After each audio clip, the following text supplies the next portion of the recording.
Hello students, welcome to the session. I am Mr. M.H. Mota, Assistant Professor, Civil Engineering. This session is on stresses in pipes. The outcome of the session. At the end of this session, you will be able to understand and explain various stresses the pipes are subjected to. The stresses in pipe. As we are aware, pipes are the major things used in conveyance of water, and they are placed in various conditions, sometimes above the ground level, sometimes below. Their lengths are even very high.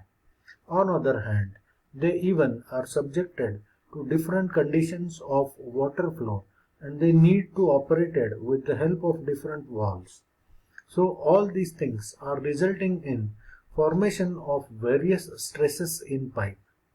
We will try to understand these in brief. So this different type of stresses produced in pipe or the pipe subjected to includes internal water pressure, external pressure due to the overburden, different types of temperature stresses, water hammer, longitudinal stress due to the flow around the bend, and stresses due to the foundation reaction. Let's try to understand these things in more detail. So the internal water pressure. As we are aware that the water in the different conduits like pipes are always run under the certain pressure. In case of rising main, a main which lifts the water from the intake structure and convey it up to the water treatment plant is operated under a tremendous pressure of water caused because of the pumps. On other hand, the overhead reservoirs are generally of very high heights, and they even supply the water to the consumer under the tremendous pressure head. Because of the water running under the pipe creates the internal water pressure. These water pressure caused hoop tension in the pipe. Hoop tension are nothing but the tension or the stresses created across the cross section of the pipe as shown in figure. Mathematically, we can say that F equals to PD upon 2T, where F represents the magnitude of internal hoop tension created because of the water running under it. P is the internal pressure of water under which water is running. D is the diameter of pipe, while T represents the thickness of pipe shell. So we can say that as the internal water pressure increases, the hoop stress or the internal water pressure increases creates higher amount of tension in the pipe. Even the higher diameter of pipe always results in higher internal water pressure. Second is the external pressure due to the overburden. Generally, water supply pipes are buried underground, and because of which they are subjected to the weight of backfilling of soil above it, and so many times these pipes are even exposed to the different loading conditions because of the moving vehicles or any sort of live load placed above. So mathematically this external pressure can be calculated with the help of formula W equals to C lambda B square. Let's try to understand the meaning of these terms. The W represents the load per meter length of pipe created because of the overburden. Lambda represents the unit weight of the backfilled material.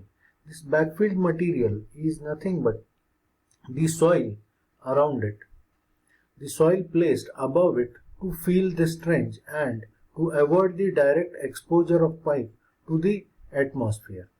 B represents the width of the trench, while C represents the coefficient. This coefficient is a function of soil and ratio of depth to width of the trench. As this particular ratio increases, the value of C even increases. Next are temperature stresses. Temperature stresses are caused in metal pipe when they are laid above the ground. Generally, below ground, the temperature variation is not much significant, but when they are laid above the ground and they are exposed to the direct sunlight and the ambient atmosphere as such, these stresses become significant.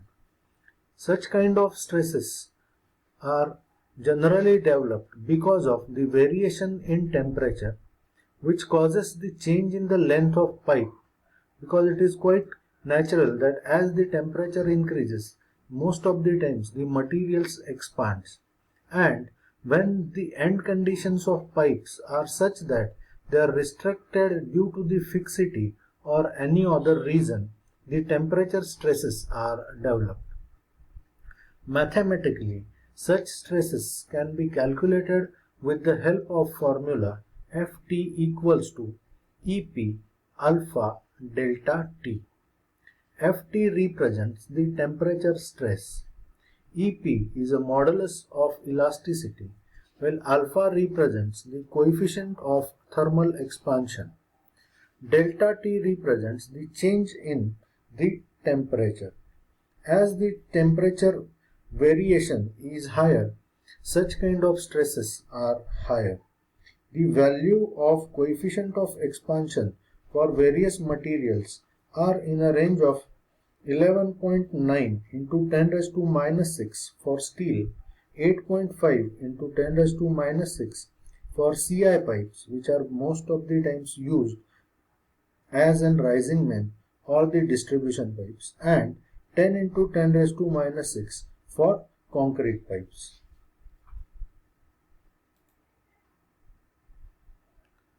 As we are aware, it is quite difficult to lay a very straight pipe as such because of the various obstructions, and the pipes are generally laid along the roads. So considering these two factors, the pipes are almost impossible to lay in a straight line. So according to the topographical features, there will be change in the direction, and this change in the direction causes to provide the bends or the something that will help to change the direction of the pipe. When water flows through a pipe bend, an outward thrust is exerted on the pipe due to the combined action of unbalanced internal pressure and centrifugal force exerted by the moving water. This combined reaction causes a tendency to pull the pipe apart longitudinally. So we try to throw the pipe away from the direction of the flow or away from the pipe. So mathematically, this can be calculated using a formula which is T equals to P into A plus WAV square upon G. Let's try to understand the basic terms used in it, where T represents the total tension that will be developed at the bend. A is the cross-sectional area of pipe, P is the internal water pressure, W is the unit weight of water, while V represents the velocity of a water. So when a cross-sectional area is increased and the internal water pressure is increased, generally tension developed is very high. Even higher velocity causes the higher tension to be developed. So these stresses are generally very fatal and can disintegrate the whole pipeline. This can be taken care of by providing a thrust block at the change in the direction or at the bends. Thrust blocks are nothing but the concrete blocks which are helping this particular pipe to remain at its place and bear the loads or the stresses those have been caused because of such change in the direction. Next is water hammer. Water hammer effect is produced when the velocity of water in the pipe is checked suddenly by sudden closure of a valve. So we can say that when water is to be stopped to flow from the pipe, generally we achieve it by operating different valves. But if we operate the valves such a way that it restrict or check the flow with very fast rate, it will result in creation of backward surge or backward wave of the water. This effect is called water hammer effect. When the wall is closed, there will be sudden rise in the pressure due to the momentum of moving water being destroyed.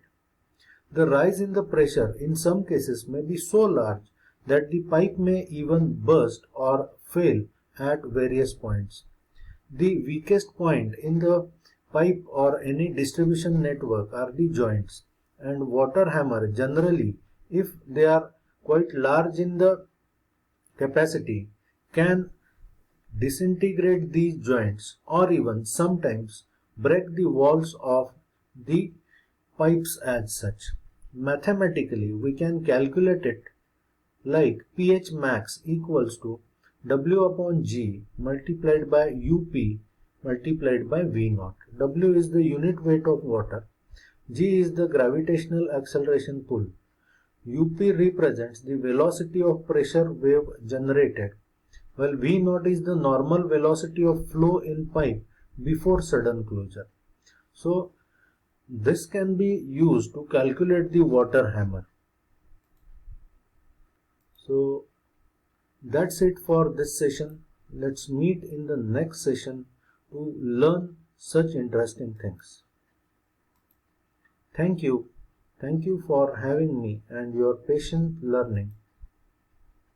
And don't forget to like, comment and subscribe.